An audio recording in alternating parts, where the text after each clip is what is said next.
imaginez un instant, vous devez monter une organisation de 42 personnes. Oui. Mais vous n'avez ni l'argent, ni même la possibilité d'embaucher qui que ce soit avant, 6 ans. Mhm. Ça ressemble un peu à une mission impossible, non? Complètement. Et pourtant, c'est le pari un peu fou d'un collectif citoyen belge, le CCPLC. Alors pour comprendre leur secret, on s'est plongé dans leurs documents. Il y a de la matière. Ah oui. On a une page de recrutement qui ressemble presque à un jeu, une offre d'emploi d'une transparence assez désarmante et toute leur charte philosophique. La question qui va nous guider, elle est simple. Comment comptent-ils construire une armée de volontaires engagés en leur promettant presque rien? C'est un pari audacieux, c'est sûr, mais qui s'inscrit dans un mouvement de fond, en fait. Lequel? Celui qui vise à redonner aux citoyens les moyens d'agir. C'est ce qu'on appelle l'empowerment citoyen. D'ailleurs, leur charte, elle pose les bases d'entrée de jeu et ça résume toute leur ambition. Ah oui, cette phrase. Parce qu'une démocratie vivante se nourrit d'informations ouvertes et d'actions partagées, le CCPLC documente, mutualise et transmet tout ce qui favorise l'empowerment citoyen. Le décor est planté. Voilà, l'objectif est clair. Il s'agit d'outiller les gens. C'est une fondation solide, d'accord? Mais comment on passe de cette grande déclaration à des actions concrètes? Il me semble que leur plan tient en 4 verbes, 4 piliers. C'est ça, 4 piliers qui structurent tout. Le premier, c'est observer. L'idée, c'est de garder un œil sur l'action publique, de surveiller ce qui se passe dans la participation citoyenne. Une veille, en somme. Exactement. Mais là où ça devient vraiment intéressant, c'est que cette observation, ce n'est pas une fin en soi. C'est la matière première pour le deuxième pilier. Qui est au cœur du réacteur. Voilà, absolument. Parce qu'observer, c'est bien, mais si l'info reste dans un tiroir, ça sert à rien. Donc, leur deuxième mission, documenter. Mhm. Et quand ils disent documenter, ils ne parlent pas juste de publier des rapports en PDF. Le détail crucial, c'est cette histoire de licence libre. Ah, la fameuse CCBINC. Oui. Et ça, ce n'est vraiment pas un détail technique pour initier. C'est le fondement de leur philosophie. Expliquez-nous un peu.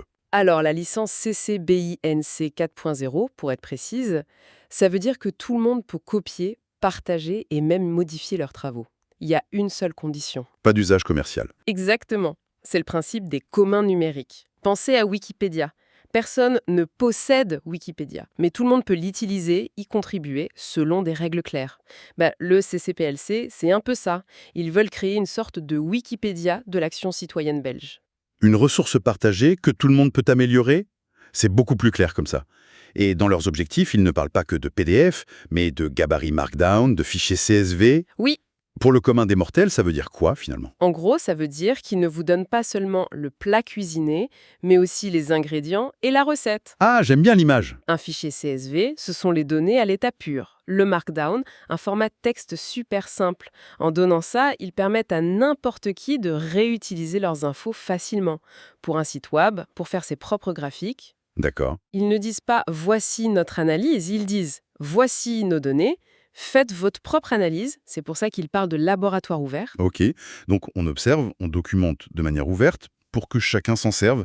La suite logique, c'est le 3e pilier. Former. Oui, donner aux gens les compétences pour utiliser tout ça, via des ateliers, des webinaires. Et ça nous amène au 4e pilier qui boucle la boucle de manière très cohérente. Le verbe connecter, Voilà. l'idée est de créer du lien entre les citoyens, les associations, même les institutions. Le but, ce n'est pas que chacun agisse dans son coin. Non, c'est de fédérer les énergies pour avoir un plus grand impact. Ce qui est puissant, c'est la logique d'ensemble, en fait. Oui. Observer, c'est le diagnostic. Documenter, c'est les outils.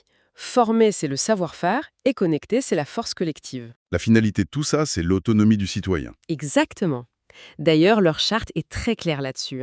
Le collectif doit outiller, pas diriger. Il se méfie comme de la peste de la posture de l'influenceur qui dit quoi penser ou quoi faire. D'accord, l'autonomie, c'est le but. Mais comment on s'assure que tout le monde rame dans la même direction sans un chef? Ça doit être le chaos, non? C'est là que les valeurs entrent en jeu, j'imagine. C'est exactement ça. Si le comment est défini par les 4 piliers, le dans quel esprit est défini par leurs valeurs. Et la première, la plus importante? La transparence. Oui. Et ce n'est pas un mot en l'air. Ils expliquent que tout, leur production, leurs discussions, même leurs décisions, tout est public et archivé sur une plateforme. Sur GitHub. Voilà. GitHub, pour beaucoup de gens, ça sonne comme un truc de développeur un peu obscur. C'est vrai. Ça implique quoi, de travailler comme ça au quotidien? Alors, il faut imaginer GitHub comme un immense espace de travail partagé, public. Un peu comme un Google Docs sous stéroïdes. D'accord. Quand ils parlent d'utiliser des issues ou des pull requests, ça peut faire peur. Mais en fait, les concepts sont très simples. Une issue, c'est juste un endroit pour poser une question. Une pull request, c'est proposer une modification. Comme le mode suggestion sur un document. C'est ça. En utilisant ces outils, la collaboration devient simple et traçable. C'est un choix politique en fait. Il n'y a pas de discussion en coulisses.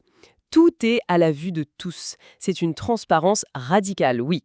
Et à côté de ça, on trouve des valeurs comme l'inclusion, la co-création Qui est incarné par l'usage de GitHub, justement. et le respect. Cette idée de co-création, elle est cruciale. Dans leur charte, ils utilisent un terme très fort. Ils mettent en garde contre le risque de devenir une anti-communauté. Une anti-communauté? Oui. Pour eux, c'est un groupe où les liens sont faibles, où les membres sont des consommateurs passifs de contenu. Comme des followers sur un réseau social. Exactement. Le CCPLC, à l'inverse, veut des liens forts, basés sur la contribution de chacun. Ce n'est pas un fan club, c'est un collectif d'acteurs. Et la meilleure preuve de tout ça, c'est une section de leur annonce que j'ai trouvée incroyable. Laquelle? Elle s'appelle « Parlons cash Ah oui, c'est là qu'ils abordent frontalement les sujets qui fâchent. Le premier, on l'a dit, les postes, ce n'est pas pour demain, c'est pour 2030. Et le deuxième, c'est le salaire. ». Ils annoncent la couleur. Ce sera modeste. Ils écrivent noir sur blanc qu'ils n'offrent pas la richesse, mais, je cite, du sens, une équipe formidable, un impact réel. Franchement, c'est admirable. Mais ce n'est pas un peu naïf? C'est une question légitime. Et je pense qu'on touche au cœur de leur stratégie, là. On pourrait voir ça comme une faiblesse. Oui, un peu. Mais c'est en réalité leur filtre le plus puissant. Ils ne cherchent pas des talents, au sens classique, ils cherchent des convaincus. Des gens qui adhèrent à la mission avant tout. D'accord, je vois. En étant aussi brutalement honnête, ils s'assurent que les seules personnes qui restent sont celles qui sont là pour les bonnes raisons. On ne vient pas pour un salaire ou un poste immédiat. On vient parce qu'on croit au projet. C'est un filtre radical, c'est certain, mais cette vision à très long terme, basée sur des années de bénévolat, quel est le risque que tout s'écroule avant 2030? L'énergie des volontaires, ça s'épuise, non? Le risque de l'épuisement, il est réel. C'est le défi de toute organisation volontaire. Mais leur réponse est justement de ne pas être dans une logique de court terme. L'horizon 2030, ça leur permet de construire des fondations saines, de sécuriser des financements pérennes, loin de la course aux subventions annuelles qui épuise tant d'associations. D'accord. Et surtout, leur stratégie, ce n'est pas d'avoir une liste de bénévoles, mais de construire une vraie communauté. Et c'est là que leur processus de recrutement prend tout son sens. Justement, parlons-en. Leur philosophie est résumée en une phrase. Recruter, c'est se rencontrer, pas faire un casting. J'adore cette formule. Et ils insistent. Tous les profils sont les bienvenus, vraiment tous. La liste qu'ils donnent est vertigineuse. Chercheurs, podcasteurs, retraités actifs, autodidactes. Ils ratissent large. Extrêmement large. Parce que le but premier n'est pas de remplir une case dans un organigramme, c'est de rassembler des gens passionnés autour d'une mission.